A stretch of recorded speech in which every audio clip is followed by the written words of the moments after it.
महाभारत सिर्फ एक युद्ध नहीं था, ये मानव इतिहास की सबसे विशाल और विनाशकारी लड़ाइयों में से एक माना जाता है। कहा जाता है 18 दिनों तक चले इस युद्ध में लाखों योद्धा मारे गए, लेकिन इस युद्ध की सबसे रहस्यमयी चीज थी दिव्य अस्त्र।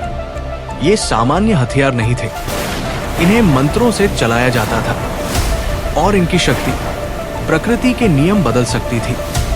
महाभारत में सबसे खतरनाक अस्त्र माना जाता था ब्रह्मास्त्र। कहा जाता है इसे स्वयं ब्रह्मा ने बनाया था। ये अस्त्र केवल चुने हुए योद्धाओं को दिया जाता था, क्योंकि इसकी शक्ति पूरी पृथ्वी को नष्ट कर सकती थी। ग्रंथों में लिखा है आकाश में 1000 सूर्यों जैसी चमक उत्पन्न हुई। EMC 2 आज मॉडर्न न्यूक्लियर फिजिक्स भी बताती है कि छोटे से परमाणु में असीम ऊर्जा छिपी होती है, और जब वही ऊर्जा मुक्त होती है तो पैदा होता है न्यूक्लियर एक्सप्लोजन। हैरानी की बात यह है ब्रह्मास्त्र के प्रभाव और न्यूक्लियर बॉम्ब के प्रभाव में कई समानताएं दिखाई देती है। महाभारत के कुछ वर्णनों में लिखा गया है लोगों के बाल और नाखून गिरने लगे, भोजन जहरीला हो गया, नदियां दूषित हो गई और गर्भ में पल रहे बच्चे तक प्रभावित हुए। आज रेडिएशन पॉइजनिंग के सिम्टम्स भी लगभग ऐसे ही होते हैं। 1945 जब अमेरिका ने पहला परमाणु बम परीक्षण किया,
महाभारत हमें केवल युद्ध की कहानी नहीं सुनाता, बल्कि चेतावनी देता है कि जब इंसान अपनी शक्ति का गलत उपयोग करता है तो विनाश निश्चित हो जाता है। तो क्या महाभारत में न्यूक्लियर वॉर हुआ था?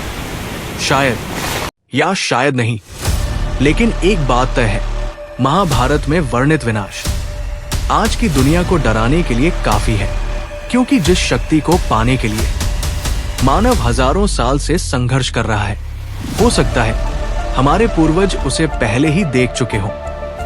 और सोचिए, अगर उस समय सच में इतने विनाशकारी अस्त्र मौजूद थे तो हमारी सभ्यता कितनी एडवांस रही होगी। आज हम सैटेलाइट्स, आर्टिफिशियल इंटेलिजेंस और न्यूक्लियर टेक्नोलॉजी पर गर्व करते हैं, लेकिन क्या हजारों साल पहले भी इंसान ऐसी शक्तियों तक पहुंच चुका था? महाभारत में वर्णित अस्त्र केवल हथियार नहीं थे, वे ज्ञान, ऊर्जा और विनाश का प्रतीक थे। शायद यही कारण है कि गुरुओं द्वारा इन्हें हर किसी को नहीं सिखाया जाता था, क्योंकि गलत हाथों में वही शक्ति पूरी मानवता के अंत का कारण बन सकती थी।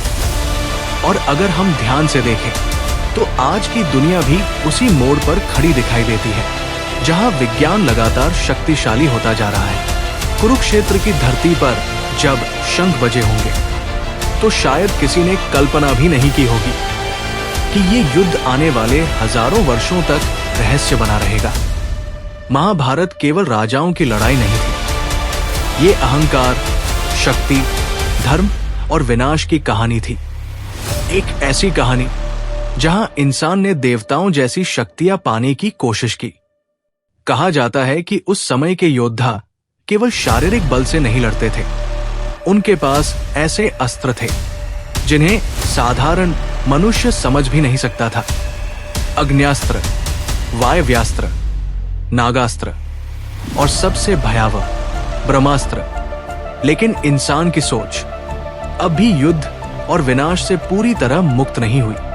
शायद महाभारत केवल अतीत की कहानी नहीं, बल्कि भविष्य के लिए एक चेतावनी है, एक ऐसा अस्त्र जिसे अंतिम विकल्प माना जाता था, क्योंकि इसे चलाने का अर्थ था सामूहिक विनाश। महाभारत के वर्णनों में लिखा गया है कि जब ब्रह्मास्त्र छोड़ा गया तो आकाश कांप उठा, धरती जलने लगी और वातावरण में ऐसी गर्मी फैल गई जैसे 1000 सूर्यों ने एक साथ उदय लिया हो। अब जरा सोचिए, 1945 में हिरोशिमा और नागासाकी पर हुए न्यूक्लियर अटैक्स के बाद वैज्ञानिकों ने भी लगभग ऐसा ही दृश्य देखा था। तेज चमक, अत्यधिक गर्मी और ऐसी रेडिएशन जिसने पीढ़ियों तक लोगों को प्रभावित किया। इस रहस्यमय यात्रा में हमारे साथ जुड़ने के लिए धन्यवाद। अगर आपको इतिहास, विज्ञान और छिपे हुए रहस्यों की ऐसी ही सिनेमैटिक कहानियां पसंद हैं, तो हमारे चैनल भारतवाणी को सब्सक्राइब करना मत भूलिए, क्योंकि यहाँ इतिहास सिर्फ बताया नहीं जाता, उसे महसूस कराया जाता है। धन्यवाद।